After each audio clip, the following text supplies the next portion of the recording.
मौत 10 साल पहले ही हो गई थी। मेरा एक बेटा है जिसका नाम विमल है।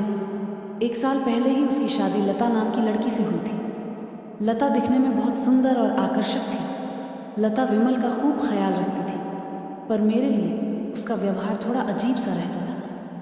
रात भर विमल के साथ कमरे में रहकर जब लता अपने कमरे से बाहर निकलती थी, तब वो मुझको ऐसी निगाह से देखती थी जैसे मैं एक तरसती हुई औरत हूँ जिसने कई सालों से किसी मर्द का स्पर्श महसूस नहीं किया है। मेरी उम्र 35 साल की थी। मेरा बदन सुडौल और गोरा रंग था। मैं भरी जवानी में विधवा हो गई थी, इसीलिए कभी कभी मेरे जिस्म में भी आग सी लग जाती थी। कभी कभी मेरे दिल में भी एक कसक सी उठती थी कि किसी मर्द की मजबूत बाहें मुझे जकड़ लें, जिससे मेरे बदन का अंग अंग चटक जाए। इसी वजह से मैं अपनी बहू लता से जलती भी थी। पिछले कुछ महीनों से गांव के जमींदार का बिगड़ैल बेटा रोहित मेरे पीछे पड़ा हुआ था। जब भी मैं खेत पर जाती, तब मुंडेर पर बैठकर वह मुझे देखता रहता था। सच बोलूं तो मुझको भी ये सब अच्छा लगता था, और मैं जानबूझकर अपने कपड़े इस तरह ढीले छोड़ देती थी जिससे मेरे उभार दिखने लगते थे। वह मेरे बदन पर फिदा था।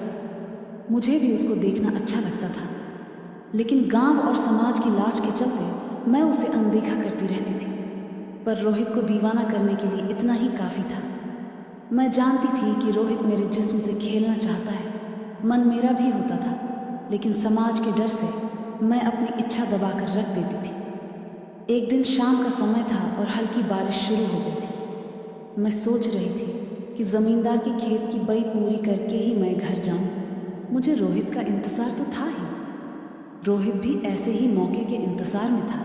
उसने पीछे से आकर मुझको जकड़ लिया और संतरों को अपने दोनों हाथों में दबोच लिया।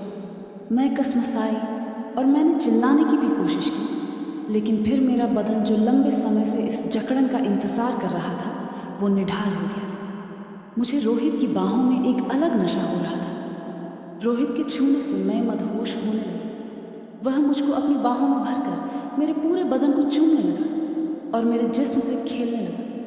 जब तक मैं उसकी आगोश में थी, तब तक मुझे कोई फिक्र ही नहीं थी। फिर जब वह शांत होकर मुझसे अलग हुआ, तब मुझको लोक लाज की चिंता हुई। मैंने जैसे तैसे अपने को समेटा और जोर जोर से रोते हुए सरपंच के घर पहुंच गई और आप बीती सुनाने लगी। लेकिन रोहित की दबंगगिरी के आगे कोई मुंह नहीं खोल रहा था। इधर बात जब मेरे घर तक पहुंची, तो मेरा बेटा विमल और मेरी बहू लता भी सरपंच के यहाँ पहुंच गए। मैं रो रही थी, लेकिन लता से आंखें मिलाते ही एक कुटिल मुस्कान मेरे चेहरे पर फैल गई। गांव में चौपाल बैठ गई थी।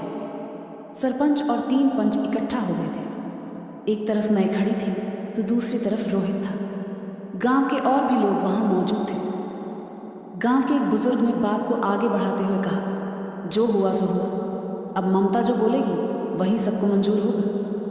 तभी रोहित के भाई पवन ने कहा, हाँ ममता बोल कितना पैसा लेगी, बात को यही खत्म कर देते हैं।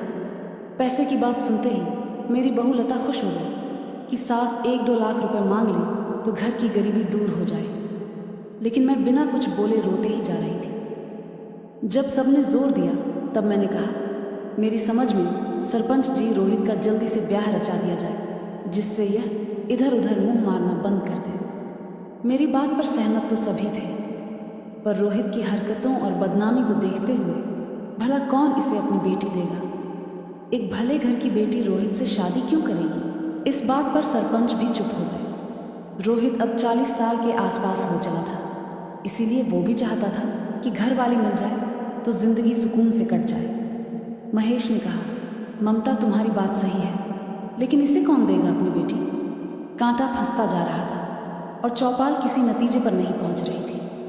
इसका सीधा मतलब होता कि रोहित को या तो गांव से निकाले जाने की सजा होती या उसके खिलाफ पुलिस में रिपोर्ट दर्ज होती। मामले की गंभीरता को देखते हुए अब रोहित ने ही कहा, मैं यह मानता हूं कि मुझसे गलती हुई है और मैं शर्मिंदा भी हूं।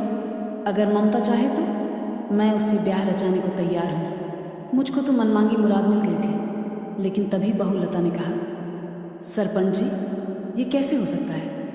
आपके बेटे की सज़ा मेरी सासू माँ क्यों भुगते। आप तो बस पैसा ले देकर मामले को सुलझाएं। तब पवन ने कहा, हम ममता की बात सुनकर ही अपनी बात कहेंगे। मैंने कहा, गांव की बात गांव में ही रहे, इसलिए मैं दिल से तो नहीं लेकिन गांव की खातिर रोहित का हाथ थामने को तैयार हूँ। सरपंच और चौपाल ने चैन की सांस ली। मेरी बहू लता अपना सिर पकड़कर वहीं बैठ गई। वहीं बेटा विमल खुश था। क्यों?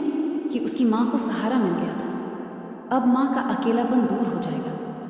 थोड़े दिनों के बाद ही हम दोनों की चुपचाप शादी करा दी गई। पहली रात मैं रोहित के सीने से लगते हुए कह रही थी कि विधवा होते ही औरत को अधूरी बना दिया जाता है। वह घुट घुट कर जीने को मजबूर होती है। अरे अरमान तो उसके भी होते हैं। और फिर मेरी बहू लता, उसकी निगाहों ने हमेशा मेरी बेइज्जती की है। उसके लिए मेरी जलन ने ही हम दोनों को एक करने का काम किया है। खुशी में सराबोर रोहित की मजबूत होती पकड़ मुझको जीने का संबल दे रही थी और हम दोनों एक दूसरे से लिपट गए। जो खेत में हुआ था वही अब हुआ, पर अब हम दोनों को चिंता नहीं थी, क्योंकि मैं रोहित की पत्नी जो थी। कमेंट करके ज़रूर बताइएगा कि आपको ये कहानी कैसी लगी। अगर आपको ये कहानी